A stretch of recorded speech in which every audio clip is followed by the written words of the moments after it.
malam teman-teman. Kali ini saya akan membahas tentang shaper only di Mikrotik.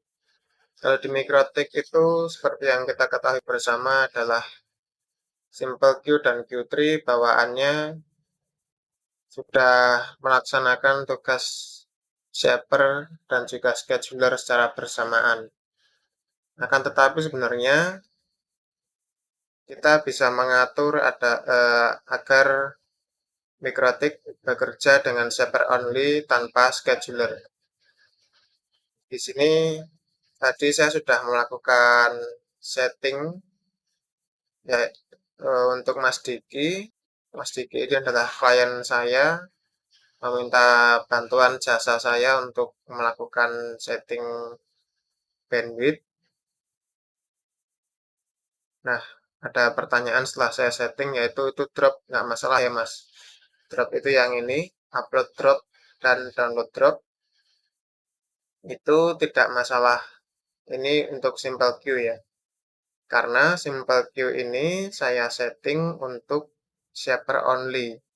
Sedangkan schedulernya saya setting di Q3. Mengapa demikian? Karena kalau kita menerapkan pengaturan queue di simple queue dan Q3, itu ada kecenderungan bahwa queue-nya sendiri itu tidak akan berjalan. Bandwidth limiternya berjalan, tetapi queue, sistem pengantriannya, apakah itu Vivo, ataukah itu RID, atau uh, Godel, Cake, dan sebagainya, itu tidak akan berjalan. Nah, di sini saya sudah memiliki beberapa queue di dalam Q3. Ada beberapa queue ini saya setting dengan queue types. Queue types. Queue types default small, pink, light, regular, heavy. Nah, untuk parent ini memang default small karena queue type tidak berpengaruh di parent. Kemudian queue types-nya ada beberapa, yaitu heavy dengan basic queue, light dengan FQ Godel, pink dengan Godel, regular dengan cake. Nah, kalau kita di sini memberikan queue type, maka di sini sebaiknya teman-teman jangan setting queue type lagi. Biarkan saja default small dan teman-teman ubah default small-nya menjadi 1 paket. Kenapa demikian? Karena di sini saya hanya ingin memberikan shaper saja agar bandwidth-nya terlimit 250 kilobit per second dan upload-nya 250 kilobit per second dan download-nya 5 megabit per second. Kenapa demikian kok disetting default small dan juga disetting yang lainnya ada Qtab-nya selain default small? Karena kan schedulernya sudah ada di sini. Jika di sini ada scheduler dan di sini ada scheduler, maka scheduler yang ada di sini maupun di sini semuanya tidak akan bekerja dengan baik, akan bentrok. Di sini teman-teman misalnya sudah spesifikasikan upload ping. Upload ping itu dengan Godel.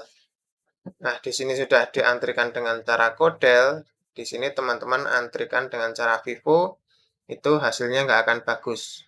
Antriannya semua pasti akan berantakan. Di Mikrotik memang seperti itu cara kerjanya. Nah, oleh karena itu kita ubah queue yang defaultnya Mikrotik kan default small, kita ubah menjadi 1. Agar apa? Agar seolah-olah berjalan sebagai shaper saja. Sebenarnya masih berjalan scheduler, tapi hanya 1 paket. Kita berikan angka 1 agar berubah seolah-olah menjadi shaper. Agar Qtab yang di sini dapat bekerja dengan normal Sedangkan di sini shaper-nya juga dapat bekerja dengan normal, bandwidth upload max limitnya tetap 250 kilobit per second, downloadnya 5 megabit per second. Nah, untuk dropletnya gimana? Ya, nggak masalah. Namanya juga shaper. Shaper itu akan, kalau misalnya kita sudah downloadnya mencapai batas maksimum 5 Mbps, ya sisanya akan dipangkas, tetap maksimal 5 Mbps. Kita tidak dapat melewatkan data lebih dari 5 Mbps. Kalau kita ingin melewatkan 5, ya sisanya tentu akan dipangkas, akan di-drop seperti itu. Oke, begitu ya teman-teman. Semoga dipahami teknik untuk mengatur queue agar tidak berantakan. Jika kalian menggunakan kombinasi Q3 dan simple queue, lakukan seperti ini. Dan juga untuk droplet di sini itu tidak masalah ya, karena yang drop di sini hanya untuk traffic-traffic yang berat saja, yang heavy, sedangkan yang ping, light, regular, yang delay sensitif itu nggak ada drop, jadi nggak masalah. Demikian dari saya, semoga dapat dipahami oleh teman-teman semua. Terima kasih.